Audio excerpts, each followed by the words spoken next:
lock down personnel more. I feel like dudes got a lot of open threes, especially in transition where we emphasize running back and defense and locating guys. The ball screen defense definitely got to be better. I just feel like people forget the fact that kid, he's a pro. He's a really good player, really good scorer, and he came out here and he did what he do, man. Obviously we got to lock in more, but that kid's a really special kid, man. A lot of respect for him.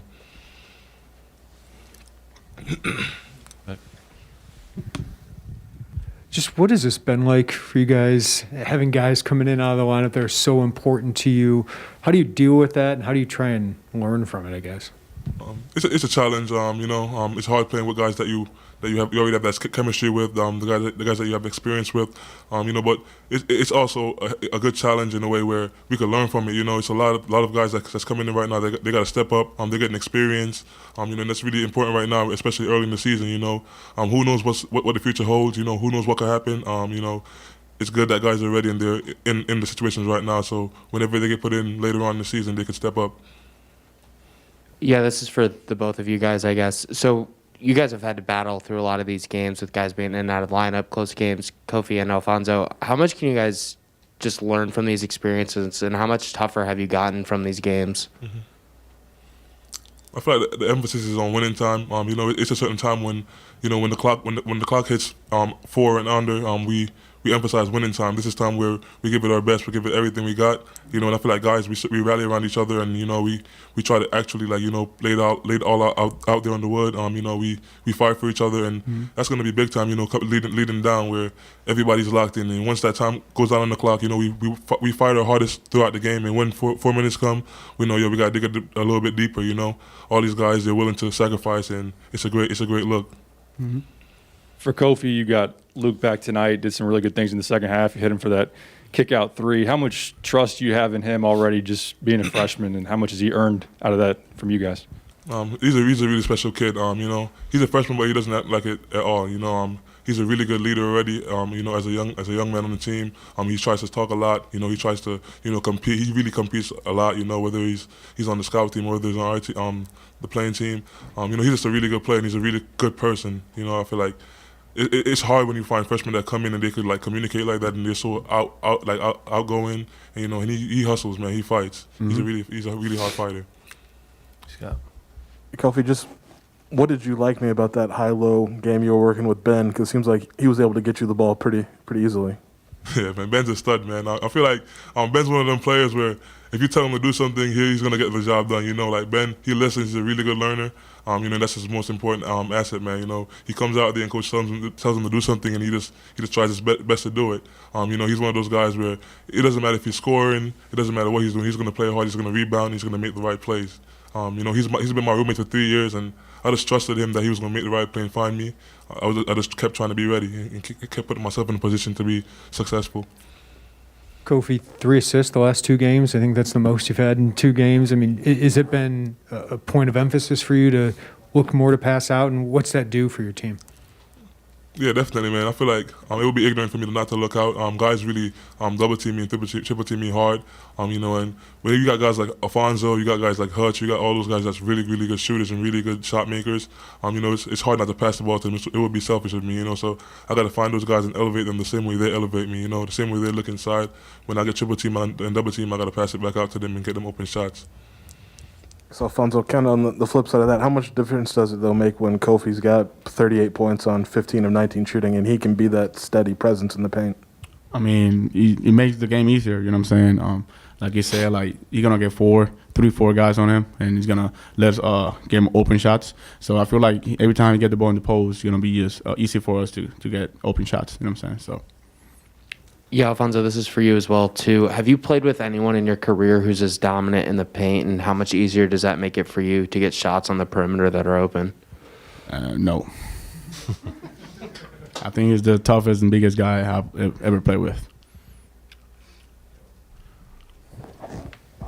Kofi, Alfonso told us the other night you call him Gunman. Mm-hmm. When did you come up with that, and why?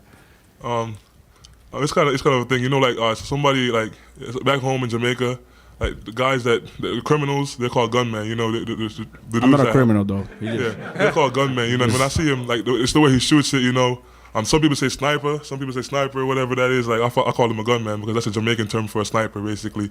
You know, he shoots the cover off it, man. As you can see, man. You know, so like it was just natural. Once I see him getting on the roll, you know, he just came out one day and I stuck with it.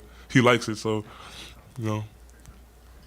For Alfonso, you know, everyone that's ever played at any level kind of knows what a heat check is. You know, in your mind when you're in that zone and you're thinking about the heat check, is that like, you know, I'm taking this shot no matter what, or are you still thinking, you know, that's in the flow of the offense? Yeah, He's taking the shot no matter what. He's a shooter.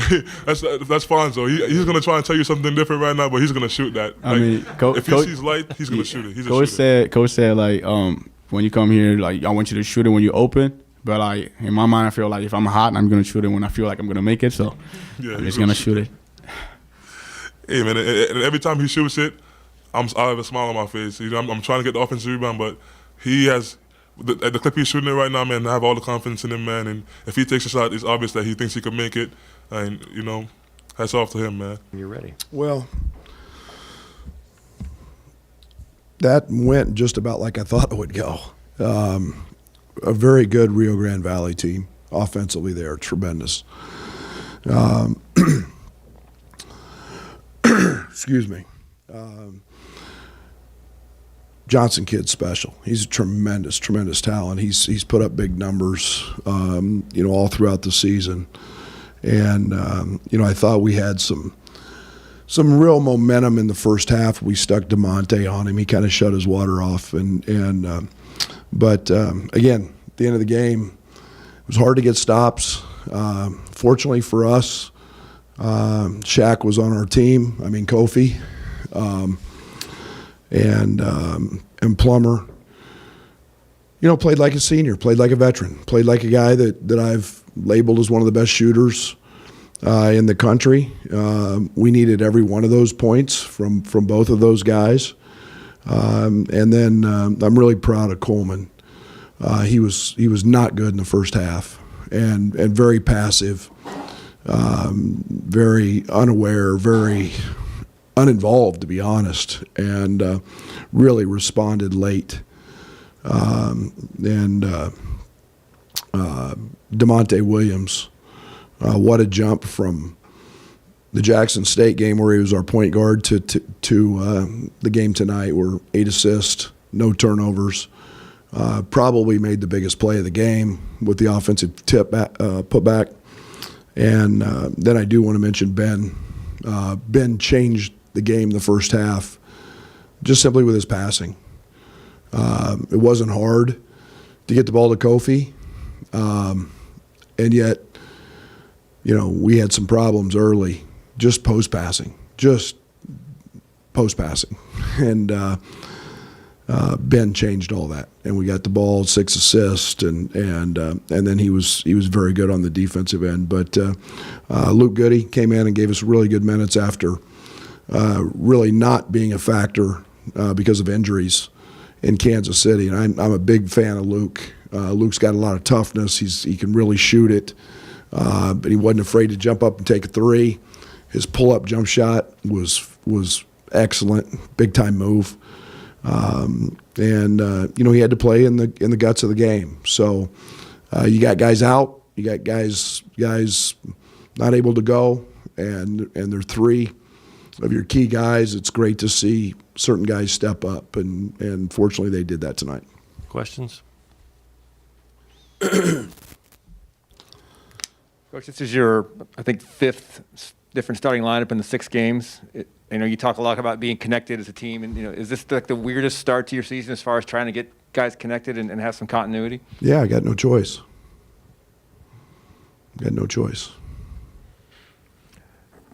Brad, any update on Trent and Andre and Jacob, why they were sitting out? We've got the flu going around. I would have played Pods tonight, Pajemski a lot more.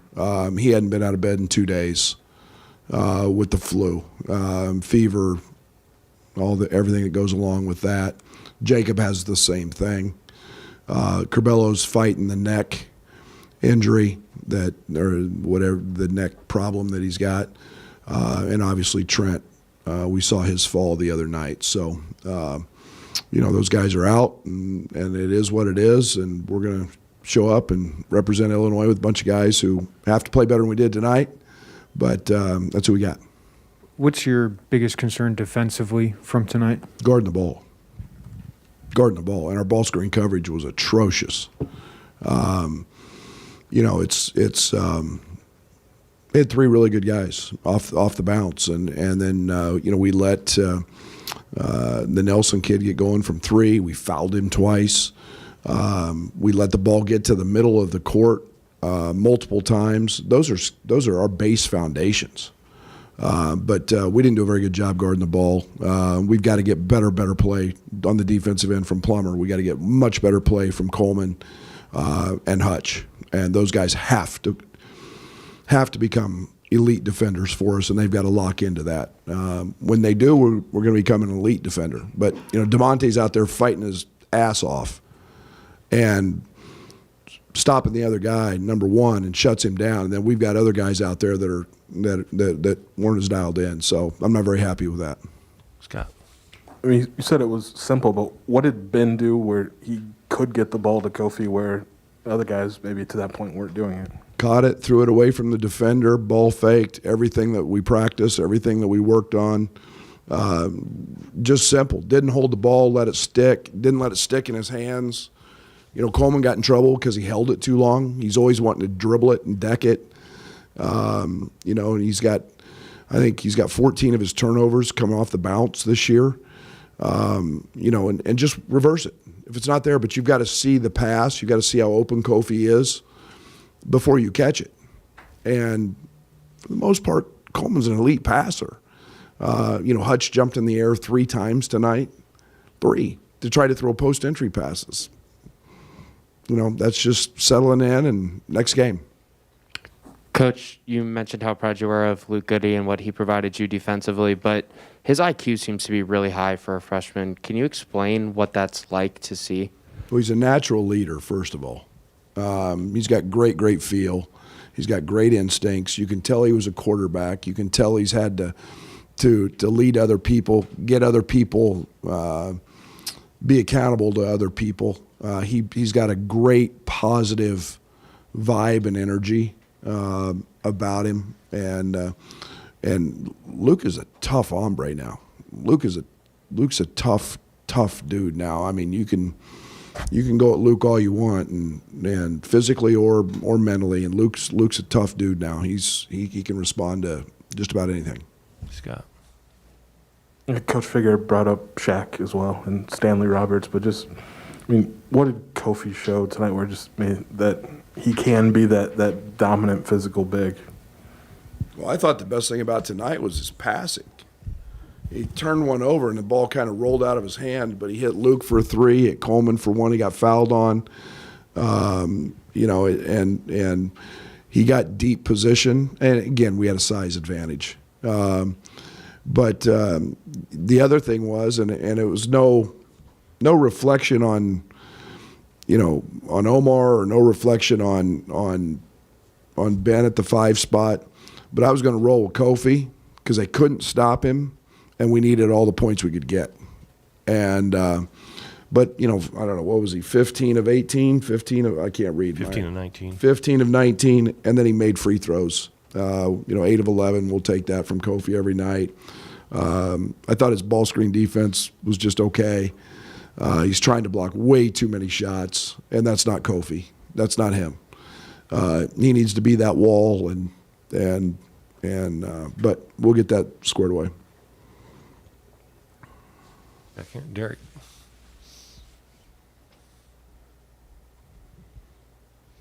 When you're struggling to guard the ball like that, what's the approach on the coaching side to try to correct that with those guys? Keep working at it. Practice. And it's tonight, one of the things that, they just, they set in a ball screen coverage and they never set it. And they acted like they were coming to screen and they just slipped out of it. And our guards were adjusting, but our guards, without Trent, without Cabello, those two are elite at it. DeMonte's elite at it. Needless to say, the rest of our guys are not yet. It was just a straight line drive. And you got to be physical. You got to be a tough mother to do that, the way we play it. And Nelly, we got a long way to go there. So I think that may be 2 hours of practice tomorrow is figuring out how to get the hell over top of a ball screen. Jeremy? Brett, are you hopeful that Jacob and Andre will be willing to go or able to go on Monday? Jeremy, I'm way, way beyond trying to figure it out. I show up for a game, I show up for a practice, and I have no idea who I have. And we've got the sickness going around. We've got, I've got a bronchial deal. We've got staff with it. And so tomorrow, I love Paul Schmidt to death, but I dread his text messages right now when he tells me who's here and who's not. I guess, with Alfonso making a lot of threes the last two games, where do you stand on when the heat check moment should come and maybe when it should? Not when he shot that one, because especially when he gave up another three. He's got to understand that he's never been coached on that end. And he's got to understand that I'm going to run something for the heat check. But you realize that he missed it and he gave one up at the other end. They're bad shots. And no one loves a shooter more than me, and no one loves to continue to go to a shooter more than me. So he doesn't have to try to pull from 6 feet behind the line in transition. We'll hammer some of that stuff out, but man, is he a gifted shooter. Man, is he. I love seeing that ball go up. Coach, how much of the defense is guys that maybe aren't accustomed to the detailed scouting reports and missing out on, right-hand drives, things like that? A whole bunch. I mean, you can tell DeMonte's experience today. You can tell that other guys don't have that. One of the hardest things about playing basketball defensively is you have to be an unbelievable listener. And people think, what are you talking? Well, when Kofi's elite at it, when Kofi calls a coverage in a ball screen, we have two or three different options. When he makes the call, you have to adjust your feet. And if you can't adjust the right way, that puts us in harm's way. And it's not very hard, but you have to be a listener. And then you have to respond. You can't do it a tick late. And so part of that is scouting report. Part of it is practice. Part of it is just familiarity with it. And, I was ticked off early when Zero, who I don't know if he's put the ball in his left hand all year, straight line drives Coleman right from the top of the key. And Coleman has the ability to be one of the best defenders in this league when he wants to be that. And, we've been all over him about his closeouts. He jumps. Kid steps in, and that's not the way we've ever practiced it. And so it's discipline, and it's growing, and he's going to be fine. And that's all part of gaining experience. Tyler? Yeah. Coach, 21 assists on 33 makes. Is that just a function of finally getting the post feeds figured out and Plummer making shots, or were you happy with the way the ball was moving tonight? Yeah, the simplicity of what we did tonight was really good. I mean, there were hardly any ball screen set.